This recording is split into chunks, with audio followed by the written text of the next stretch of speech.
Hi, my name's Phil. I'm a psychotherapeutic counsellor, a supervisor, and a trauma therapist. And today I'd like to speak a little bit about self-sabotage and why we would do this. In particularly in two areas. There are lots of areas where we'll sabotage, but I'll just go over two today in a few minutes. So the first would be in relationships. So why would we sabotage relationships? Well, the reason behind that will be usually based in childhood. And the reason we sabotage will be because the brain thinks that's the best option. It's the safest option. If we do that, then something worse isn't going to happen. Something really bad's going to be avoided. And that will be an unconscious belief. It's something we may have awareness of at a surface level, but usually the driving factors behind the things that make us sabotage are usually split off because they aren't things we want to remember. So typically, as a child, if we didn't have the relationship with our parents that made us feel valued, made us feel wanted, in effect, we ended up feeling abandoned. What our brain does, it can go into sort of coping strategies to deal with that abandonment. One might it might dissociate from the abandonment. It might, in that state, idealize the parent and seeing them as being the best parent in the world, even though, because to acknowledge within ourselves that that parent isn't meeting any of our needs is a horrendous feeling for a child to experience. So the child might idealize, it might dissociate, it might just split off and actually avoid trying to make contact with the parent at all.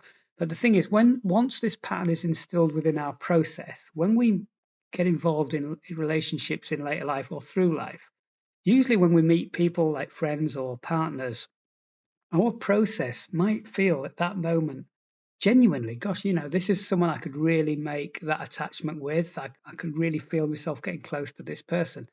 And because all of this sort of abandonment stuff is split off in the background because the brain doesn't want to be thinking about it all the time, that isn't going to be a factor maybe in sabotaging that at that point. But once the relationship gets more established and intimacy starts to form, the relationship will then typically start to become a threat because the unconscious remembers what the early relationship was like once the intimacy was formed, how rejecting that was, how it was, completely abandoned. So of course the brain at that point, the option is to stay and face that horrendous abandonment, which it will maybe believe will definitely happen. It's a projected belief, or it can sabotage.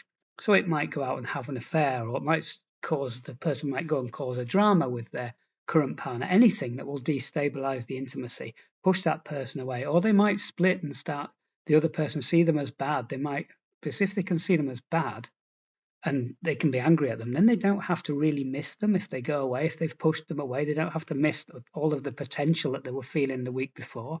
So it's really in that the whole purpose of the self sabotage is to create a gap in the intimacy because that intimacy is now triggering that historical belief that this will happen again. So it's the best option is to get rid of that person.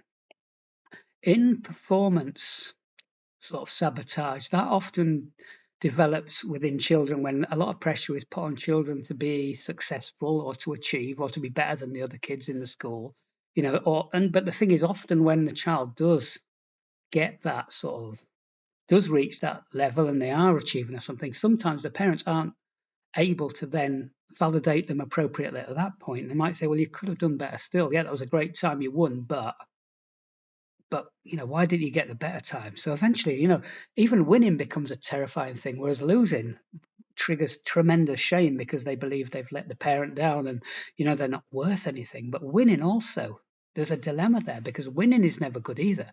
So what does the child do as the child develops? What it might start to do to get some control over this situation is to actually sabotage the process in between or at the beginning, or usually it's somewhere once the process has started, once they're adults, these people who have had this experience as children, because when they're adults, they're like the person with the abandonment issue. They might be drawn towards a pastime or a career that really interests them, that something they're really passionate around.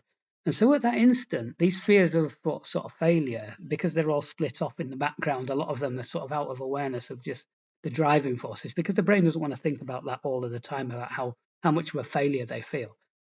So of course they start their university course, they start the training to do something, they start a pastime or a sport. But once they start getting into the sport, once they start doing well within it, the dilemma from childhood then kicks into the brain.